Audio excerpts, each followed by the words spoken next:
Hello everyone, I'm NiiNiiFC and this is Blue Lines TV, and today I'm bringing you a transfer daily video. And there's a ton of things to talk about in today's edition, but to kick things off with, I'm actually going to be talking about Antonio Conte's press conference that he had. Well, we know that, the press actually had an embargo earlier during the day, and of course that's obviously tactical reasons. Of course they're trying to garner interest and buzz and trying to overhype the situation so they can generate clicks on their websites, on their respective websites, and of course it's business, it makes sense, and a ton of people, me included, have done the exact same thing. But I must say, Conte had a very peculiar and strange press conference in my opinion. Now, to kick things off with, he's actually talking about his love for Harry Kane. Saying he's worth 100 million. He's one of the best strikers in the world. He loves his physical play. He can do everything, and it seems quite weird to start praising another player, especially from a London rival, especially after you've just signed Alvaro Morata.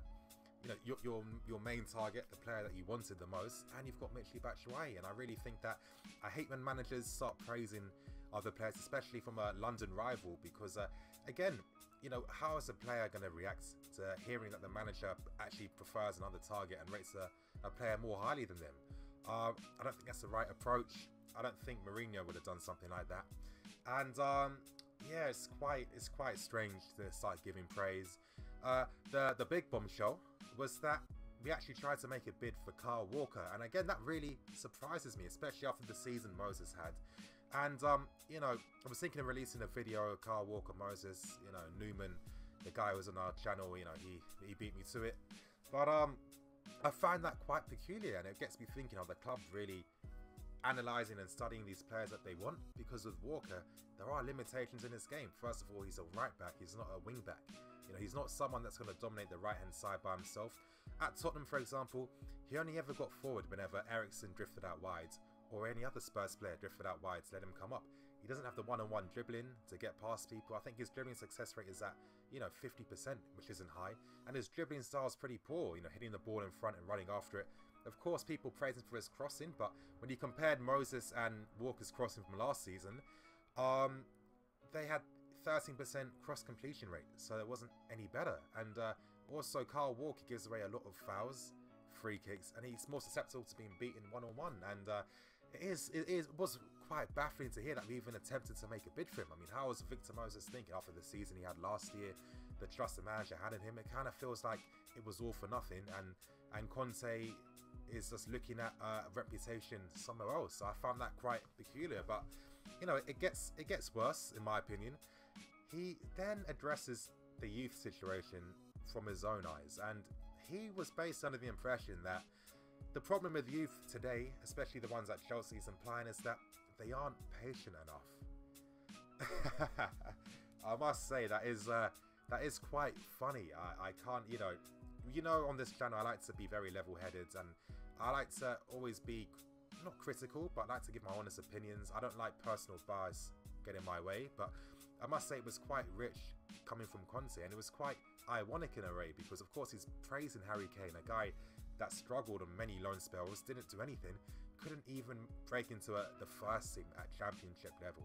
The only reason he's a player he is today is from the opportunities that he was given, and it's quite ironic, especially when he's talking about when he was told to compare Bakayoko and Chalobah, and he was saying that, well, you can't compare the two. Bakayoko's played about 100 games and he's played Champions League with Monaco, and but that's because Bakayoko was given a chance to play, and he was given the conditions to be able to express himself and grow. Are you really telling me that if Chalobah was given those same 100 games that he wouldn't be the player Bakayoko is now, or even better?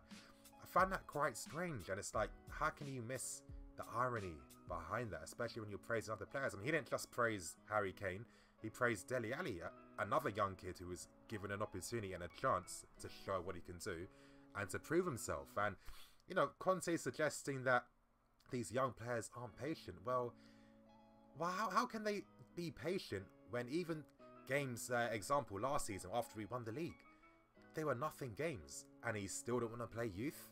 I mean, is he really under the belief that if he played one young player, that would have potentially jeopardized the whole team? No, football isn't usually you don't normally lose in football due to one player just being awful and being the main weakness in the team that causes everything. Of course, there's individual mistakes that can happen, but it's usually a team game.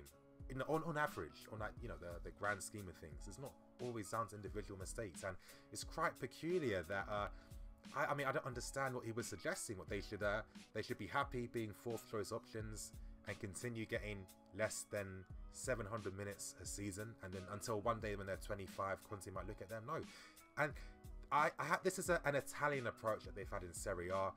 You know, this is why there's not many young Serie A players coming through it. The culture is changing recently, but for the past 10-15 years, it wasn't the case. I mean, Conte, for example, you know, he went a season unbeaten with Juventus in Serie A. They won the league a long time before, and he still didn't introduce any young players. So I think it's part of this Italian mindset, especially with the older generation, in terms of how youth are given a chance. And I find it quite weird. I mean, I don't know. Conte was given his debut at 16 years old. I think if Conte was around in this generation today, let's say he's at Chelsea, would he be very happy with, you know, the lack of opportunity given? You know, not being appreciated for his skill set and his ability? I don't think a 16-year-old Conte at the time would accept that he isn't good enough and doesn't deserve a chance. So I find it quite rich that came from Conte in his press conference today, and honestly, it was quite peculiar. I wasn't very happy with most things he was saying, and honestly, I don't even know why this press conference was a thing today. But anyway, moving on to some transfer news. There is some news regarding Sandro now. Please, this is a crazy thing. I can't fully discuss it. My source will probably give me information later on, as it gets closer to, you know, being allowed to disclose the information. Obviously, he can't do that. Otherwise, he's going to, you know, I'm not even going to get into it. But let's just see some logical conclusions now. We are going to be making a third bid for Sandro. My source has confirmed that. And this is where we have to start using logical conclusions, because Sandro hasn't agreed a new term with Juventus. That's still on hold. Nothing's happened with that. And he wants to start talks with Chelsea. Now, it seems if we are going to sign him, it's just going to be on Juventus accepting a bid from us. And I can't really confirm all the information I've been given, but all I can say, it seems very, very likely that Alex Sandro will become a Chelsea player. I wish I can get into this more later on, you know, in the next following days, weeks. I'm going to continue and elaborate on what I've been told, but at this moment in time, there's a very, very high probability that Alex Sandro will become a Chelsea player. Think of it like this too as well. We didn't go for Mendy. Chelsea aren't looking for targets like that. We're being linked with Ryan Bertrand now. I'm going to get into that later on in the video. Juventus have signed Deskeglio. I'm just butchered his name completely. They're looking at Cancelo. Now, the plan is with them is to move Deskeglio to left back and have Cancelo on the right. Now, they're not wing backs, and they don't need to be wing backs. Why? Because Juventus are playing a 4-2-3-1 where they use fullbacks. They've got wide players now in Douglas Costa, Bernardeschi. They're trying to sign Balde Keita. They've got Juan Cuadrado. With the formation they're going to play, their wingers are going to be cutting inside, and the fullbacks are going to be playing support roles, providing the width out wide. They're not going to be playing as wing backs, driving the attack and bringing the play forward. So again, Juventus don't need to be linked with a wing back in regards to Sandro's departure. So you guys tune in. I'm going to be releasing more information of what I've been told. But some other information I've been told, again, involves Ross Barkley. Now, I've been told that Spurs are interested in him, and whatever bids Spurs are going to make for Barkley, Chelsea want to make the same bids, and they're going to, you know, they want to offer higher wages compared. You know, this makes a lot of sense. I'm not happy with the player we're linked with, even though Ross Barkley is good. I'm not saying he's fantastic, he's world class, he is good. Maybe at a better team, he can show more of what he can do. But again, the lack of homegrown players. I think this is one of the main reasons why Conte earlier was saying that he was frustrated, because these youth players are still impatient, because now Chelsea are in a predicament where we can't fill the quota because we have a lack of homegrown players, especially English ones. So again, I think that was more a personal thing about why he was annoyed.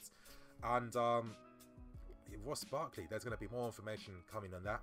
I hope that's not the case. I just hope, you know, I really hope that this isn't going to happen. And I think it's going to be a massive kick in the teeth in regards to Jeremy Boga, Mazunda, Lewis Baker, Loftus-Cheek, and many other players we have at the club. moving on to the end of this video, Ryan Bertrand and Cedric are potential targets we're looking at. This has been reported by The Standard. Ryan Bertrand would make a lot of sense coming to Chelsea now. Really, this is a guy that should never have left.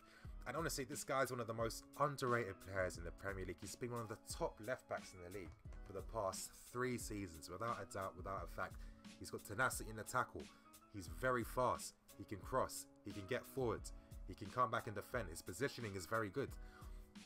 Worst came to worst, let's say the Sandro deal did fall through, because with the Juventus board, there's a history between Conte and the Juventus board. I mean, you know, the main reason why Conte left was with the disagreements with them, and the main one being that he couldn't sign Ryan Cuadrado. So I think this is definitely one of the reasons why there's delays in this transfer, and why Juventus are really delaying, you know, this transfer with Alex Sandro. So that's definitely something to consider. But of course, the club, you know, being a big club, you always have to think about your second and third choice options in case. And I think Ryan Bertrand's one of them. With Cedric too, I think back up to Moses would be decent. And if he came, potentially that would be good. But I think with Azpilicueta, that's already fine. But to end this Transfer Daily video, it seems that Mario Pasalic will be going to Spartak Moscow on loan for the season. Carrera, Conte's assistant, is going to be taking over there. He's going to become the manager. You know, managers and their assistants, they like to have a bond. Just the same thing with Mourinho and I forgot the ex-Middlesbrough manager's name, Karanka, when he was loaning Chelsea players to him. I find it really weird. I mean, you know, he's gone to, he was at Elche, then he went to Monaco, then AC Milan, but then to go to Spartak Moscow. This is the problem with me with the loan system. We take too much control of these players, and, you know, we give them moves that aren't in the best interest of their careers. So Mario Pasalic going to Spartak Moscow, to me, was going to end him having any kind of future role at Chelsea. If anything, we should just sell him for as much money as we can, because going to Spartak Moscow isn't going to boost anything unless Zenit maybe came with a massive bid, which is possible. But anyway, you guys, that's going to end the Transfer Daily video for today. Please like, comment and subscribe. I'm going to bring back the Snapchat Q&A on Friday. Sorry, I was going to release it this week, but there have been so many videos I've been working on that I just had to delay it for a week, so I'm sorry about that. But of course, this Friday, I mean, I've got a lot of questions coming in. I'll be recording the questions in the video tomorrow, so it's going to be uploaded on Friday. So follow the Snapchat. Like I said, please like, comment and subscribe. And I want to hear your thoughts on whether you agree with Conte's statements in his press conference he had earlier today. Anyway, you guys, I'm NiiNiiFC. This is Blue Lines TV. Thank you for watching the video today, and I'll see you all later.